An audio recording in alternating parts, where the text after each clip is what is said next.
Alors, on a Manichima, du coup, qui nous vient avec une liste Adeptus Mechanicus. Parce qu'il nous joue Omniscient Mask, donc du coup, il nous joue l'armée de renom. Donc, on a un Inquisiteur du Lordo Malleus avec Terrify. L'intérêt de jouer aussi un Inquisiteur, c'est que ça ouvre en fait l'objectif secondaire, en fonction des match-ups, bien sûr. Ça ouvre aussi le secondaire interrogation mentale. Vu qu'on n'a plus besoin d'avoir de ligne de vue avec l'interrogation mentale, il suffit qu'un personnage traîne à 24 pouces et pof, ça peut vous faire 15 points assez facilement. Donc on a le Skitari Marshal, un Manipulus, on a 2, 4, 60 Skitari Ranger, avec tous les buffs, ouais, la télémétrie, la sphère uplink, deux autres Rangers. On a 8 infiltrateurs avec les Taser God, Tempercopia, on a le Ruststalker avec l'Omniscient Mask. Ça, c'est les hits en plus. On a 1, 2, 3 Iron Strider avec les Conis Las Cannon. On a quand même les 2 Stratoraptors. Je crois que ça, c'est ceux qui mettent des mortels et on a un Scorpius. Ok. Et donc, ils ont affronté des Necrons. D'accord. Necrons, alors, attends, ils nous donnent un petit... Ouais, ça, ok. Ils nous disent quoi? Ils nous disent...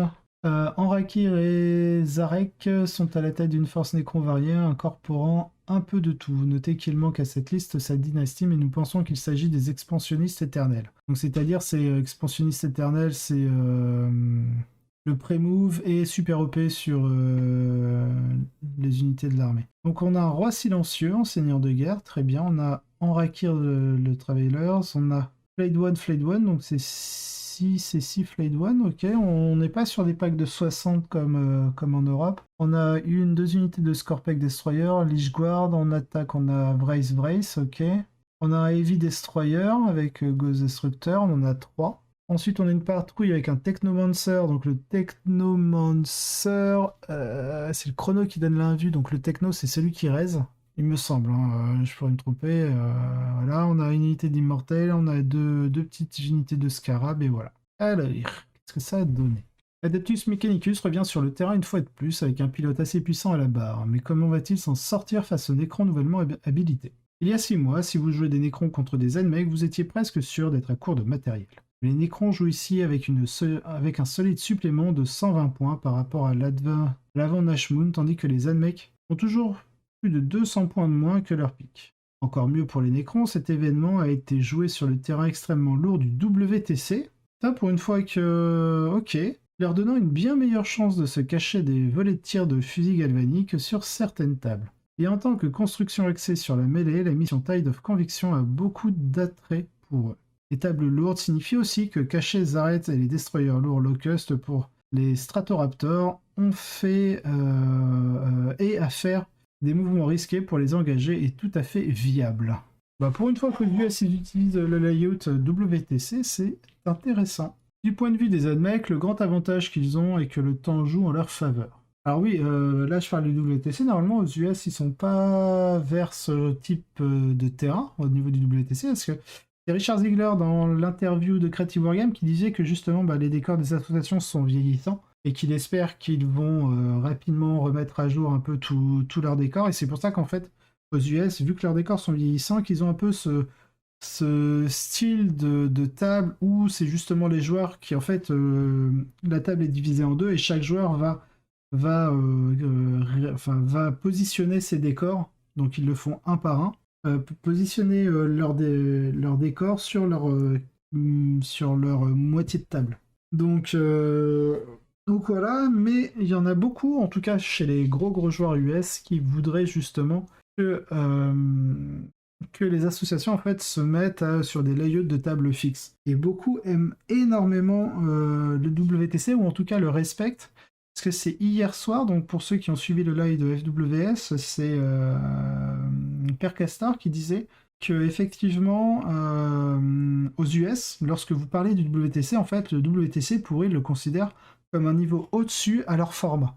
Et du coup, nous qui pensions que justement les joueurs US qui ont énormément de tournois solo, en fait, considéraient le solo comme leur format classique, donc du coup, entre guillemets, leur meilleur format, et moi j'étais étonné et agréablement surpris qu'en fait, non, c'est tout l'inverse, ils considèrent vraiment le WTC comme le format le plus skillé, c'est-à-dire que Par rapport à leur format solo, où du coup bah, tout est déterminé sur des rondes, et encore c'est pareil, les rondes, c'est pas du tout un mécanisme de ronde suisse, mais vous allez, c'est de l'affrontement assez aléatoire, qui fait que bah, des fois l'aléatoire peut vous punir comme vous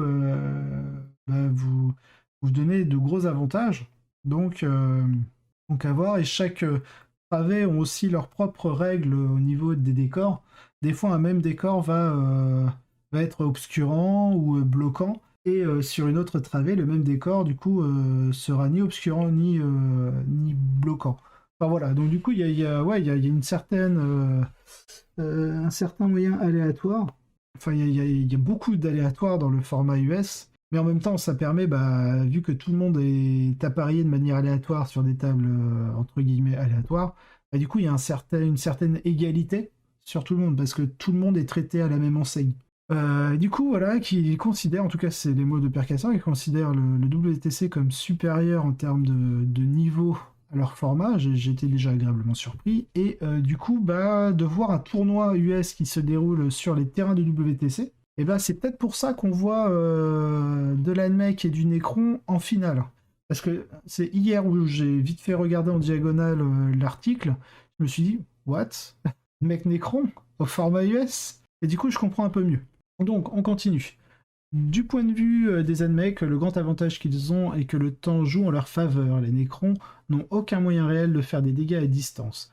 En dehors d'essayer d'abattre des avions avec divers faisceaux de mort, donc c'est les Gauss, et bien que le rendement de leurs menaces de mêlée soit assez élevé, ils risquent de ne pas pouvoir dégager suffisamment une grosse unité de Skitari pour prendre le contrôle d'un objectif sans faire intervenir plusieurs unités. Et la contre-attaque des Enmecs sera brutale. Le temporcopia sur les infiltrateurs n'est également un gros problème, car cette unité est une menace sérieuse pour tout ce qui l'engage, et signifie que si trop de pièces de puissance Necron se regroupent, une charge multiple de celles-ci et des Rustalkers pourraient mettre fin à la partie. Enfin, le scoring semble favoriser les Almecs de manière significative. L'astuce préférée de Mani, consistant à mettre suffisamment de calibreurs dans ses escouades de rangers, alors les calibreurs ça va être les data tether, le calibreur dans ses escouades de rangers pour en faire des cibles TTL de To The Last et étalonneur. Et un inquisiteur pour les actions psychiques aide également à fournir un scoring à faible risque si l'un des personnages Necron non low, non Lord of War, donc non Seigneur de bataille, s'écarte de la bulle de Deny de Zarek.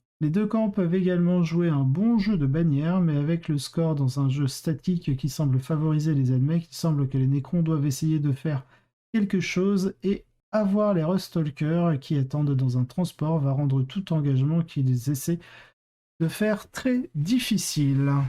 Je ne pense pas qu'il soit impossible pour eux de s'en sortir, ils ont beaucoup de pièces de puissance avec lesquelles travailler et peuvent charger à suffisamment d'endroits en même temps pour menacer de submerger la capacité de l'ANMEC à contre-attaquer efficacement. Les avions doivent aussi faire très attention à la façon dont ils se déplacent sur la table. Ils ne peuvent pas faire de frappe alpha fiable sur Zarek à travers son invulnérable. Faire un swing et le rater serait un désastre. Et certaines des unités de taille moyenne du WTC sont obscurcies mais ont des lignes de vue ouvertes, ce qui permettra aux Necrons de tirer sur les avions en toute impunité. Si les Necrons parviennent à faire mourir les avions, on a soudain l'impression qu'ils pourraient être aux commandes, car Zarek est exceptionnellement doué pour gâcher la journée des Sicarianes. Mais les joies de l'ANMEC sont telles qu'essayer de le faire va être à la merci de quelques sauvegardes 5+ intempestives en cours de plan. Au final, les ANMEC sont sortis vainqueurs, mais avec un score qui suggère que les Necrons leur ont au moins fait faire un peu de travail. Et du coup, l'ANMEC gagne 15-5. Ah ouais, donc en fait, ils se sont vraiment nullifiés. Alors, est-ce que le 15-5 est un score WTC? C'est-à-dire que il y a eu un différentiel de calculer. Si c'est le cas, 15-5, ça va, ça reste quand même une bonne victoire de l'ANMEC. Par contre, si c'est un score US, où les deux se sont complètement nullifiés aussi bien les secondaires que les primaires, bah 15-5, c'est pas fou hein, comme score de scénar. Donc là, on a Manichima, hop, qu'est-ce qu'on nous dit? Un autre rappel que dans les bonnes mains, les Anmecs ont beaucoup d'atouts, toujours capables d'exécuter beaucoup de leurs tours classiques avec des Stratoraptors et des Iron Striders qui se sentent très bien dans les Custodes Buck. Je ne sais pas ce que Buck signifie. La seule question qui se pose avec cette liste est de savoir s'il ne voudrait pas mieux opter pour l'option cohorte de vétérans plutôt que d'emmener un inquisiteur. On perd l'accès au... Ah oui, c'est vrai que du coup, non, il joue pas cohorte. Salut Natépic, comment tu vas? C'est vrai que s'il joue l'inquisiteur, il peut pas jouer la cohorte. On perd l'accès au secondaire psychique, mais l'ajout d'une portée de menace supplémentaire massif au Ruststalker et le renforcement de la capacité des blocs de Ranger à absorber une charge semble vraiment en valoir la peine. Et vous pouvez laisser tomber les calendars pour payer la moitié des points supplémentaires. Nous verrons si Mani réapparaît avec l'Anmake dans un futur proche, ou si l'appel des sirènes d'une construction d'artillerie spam de Craftworld est trop tentant pour résister. C'est vrai que Maninchima, c'est Richard Ziegler qui en parle. Ça va, merci NetEpic, ça va bien. Dans l'interview donc sur Creative Wargame de Richard Ziegler, il disait que Maninchima aimait beaucoup jouer les top codex parce qu'il va principalement faire un spam des unités fortes d'un codex. Donc voilà, alors ça ne veut pas dire que Maninchima joue que des top codex avec des tops unités en mode no-brain, c'est pas du tout le cas. Hein. Maninchima, s'il jouait que de cette manière, il serait pas tout le temps dans les tops. Mais vu qu'il a une certaine régularité, c'est un joueur du coup qui a quand même un très bon niveau. Donc ne me faites pas dire ce que je n'ai point dit. Alors, donc on a en deuxième place un taux avec le 7 taux, Shadowsun, Long Strike et 30 squads soutenus par 3 Broadside et 2 Riptide. D'accord, donc là on voit quand même 2 Riptide dans la liste de Marcus Hinson. Bob Wollstonecroft, Chevalier Gris, Rapier avec beaucoup de Terminator, dont 2 escouades de Paladins de taille minimale, et seulement 2 Dread Knight réguliers au profit d'une escouade de Purgator avec Incinérateur. Ensuite, on a 4 Dénécron, Eternal Expansionniste avec 3 Race, 3 Scorpec, plus des Lichguard et des Locust Heavy Destroyer. Et enfin, on a des White Scar, une rare apparition pour les fils du Khan avec 10 agresseurs Ballstorm et 12 Blade Guard.